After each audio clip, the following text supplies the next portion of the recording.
Good morning, everyone. Welcome to a new day. Now, I have to be honest with you, I'm a little in the red zone. Those of you who will have watched the last video I did first thing in the morning, that was not yesterday, that was Wednesday, the day before, which was Tuesday, I got to the end of my video and I spotted that somebody had been very naughty at the end of the video. Did you spot it? Did you watch all the way to the end of my video? I feel very cross because it was very disrespectful what this particular individual did.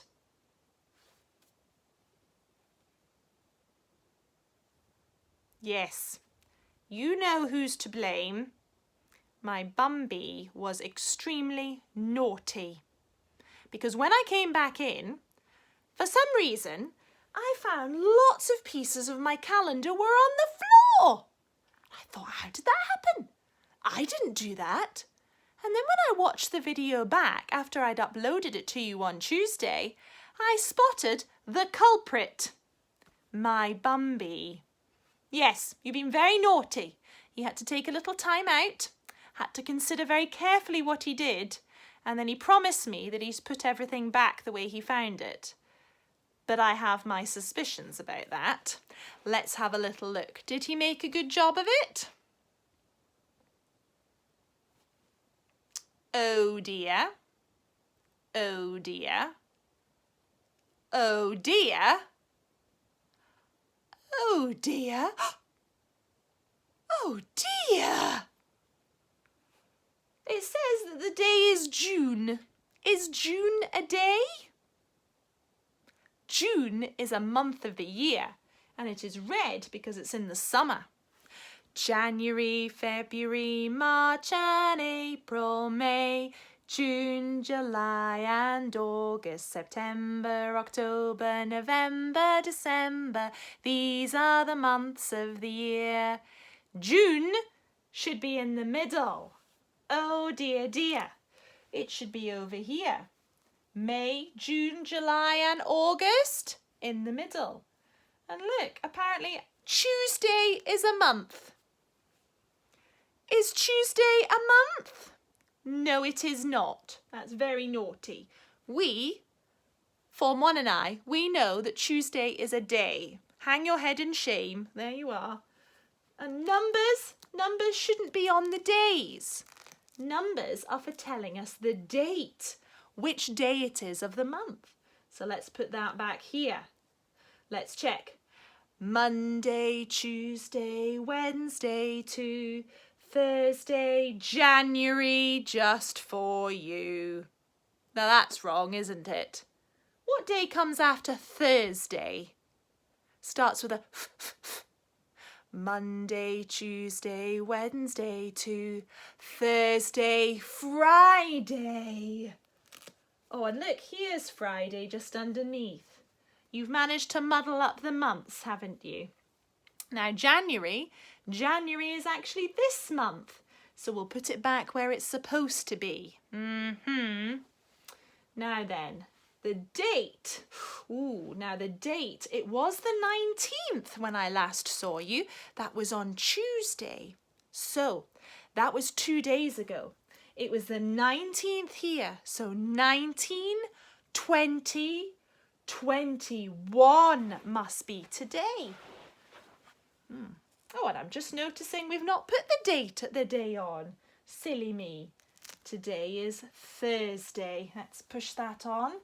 And we just established it was the 19th, was it? No. That was Tuesday. 19, 20, Thursday will be 21. So I need to make the 20 first of all. So I make the 20. 20 is a 0 and a 2. That's 20. But it's 21. So 20 add 1 is 21. So I'll put 21 up.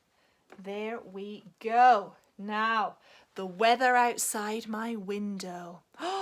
What is it? Well, yesterday was a bleak day, wasn't it? It was very, very wet and very grey all day. And I had my fingers crossed that today we would wake up snowy. Is it snowy where you are? Some people I know had lots of snow 2 nights ago.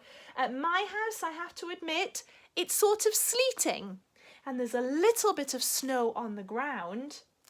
But I have a feeling it might change to rain later on. Oh, we don't want rain. And Mr. Spiden definitely doesn't want rain. He wants some snow. So fingers crossed that some of you might have snow where you are.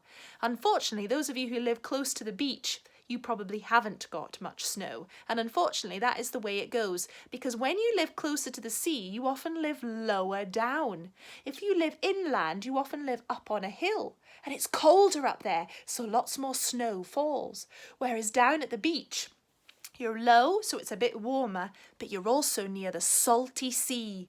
And those of you who did our experiment with the salt and the water and the ice will know that salt prevents water from freezing. So you're unlikely to get much snow, I'm afraid. But you never know. Sometimes when it's cold enough, we get lots and lots of snow. Now, I thought I would share with you a bit about a snowflake. This is a page from my lovely book called Slow Down. And this has got some beautiful pictures in it. But the bit I'm really interested in are the pictures that show you how a snowflake forms. So first of all, we have the water droplet in the air. So a water drop turns to ice. Then crystals form on the frozen water drop. And it becomes more like a hexagon. 1, 2, 3, 4, 5, 6 sides. Can you see the edges are a bit more pointy than they are in there? Then the ice grows faster at the corners and it starts to become more of a star shape, doesn't it? So look, first it's round. Then it starts to freeze a bit more and it starts to get slight points. And then suddenly the ice starts to form faster at the pointy bit. Because if you think about it, it's much chillier right on the edge here than it will be in the middle. Then look what happens. Oh, I'm bopping myself with the book. It's now got really long arms. The arms grow faster than the middle part of the snowflake. At around minus 15 degrees, that's very chilly. Water will freeze on puddles at 0. So this is very, very cold. This is 15 below that. At around minus 15 Celsius, a stellar dendrite snowflake is formed. And that stellar dendrite is this here. Can you see it clearly? It's actually starting to get points growing off the arm. And then finally, as it reaches warmer air, new branches form on each of the other branches. And so its journey continues until it touches the ground. Now, we're very familiar with different kinds of snow. Some snow is very lovely for sledging on. Other snow is a bit soggy and it sticks together really well and it's brilliant for snowmen. Well, depending upon the temperature and the weather conditions around it, all the snowflakes take different shapes. So it's all about how cold it is, how much water there is in the air will determine what kind of snow falls. So this one is in -2 to -15, you get one of these. Quite beautiful. This one here is called a fern-like stellar dendrite, and it's formed in temperatures much colder than this one. Below -15, you'll get this. That's very, very chilly. Your freezer is about -5 to -7, so this is even colder than your freezer, more like the conditions in the Arctic. A needle, so this is just a little sort of frozen, it's almost a bit like a little cocktail stick, isn't it? Or a little cotton bud. These are formed in -5, so sometimes you might see these in your freezer if it gets a bit iced up. This one here is called a stellar plate, and it's formed at around about -15, if there's lots of water vapour in the air. It's got thicker arms, hasn't it, than these ones? These are a bit more feathery. They're called fern-like, aren't they? And they're right. It's a bit like ferns that we'd see in the wood. This one over here, oh, isn't that spectacular? That one is formed in temperatures near -15 when the air is quite dry. So it probably would be more powdery snow than it would be sticky snow. So there you are. Bet you didn't realise there was so much science behind snow, but I think it's fascinating. Now then, are you ready to try and cheer up my disgraced Bumby? He's a bit sad. Yes, you still have a bit of a cheeky smile on your face, but you're not going to be taking things off my calendar again, are you? No, no, no, no, no. No, he's going to be respectful and he's going to look after property, because that's what we do when we respect things and we look after them. Yes, don't go throwing things on the floor. That's where they could get lost or broken. Right, are we ready? Here's our poem, and I hope you've been practicing. Are we ready? The name of the rhyme is Bumbies by J.K. Annan. As I gaed doon the stackyard dyke, I stuck a stick. Oh, here's my stick. In a Bumby's bike. Sick a stitchy, sick a steer, sick a bizzin did I hear.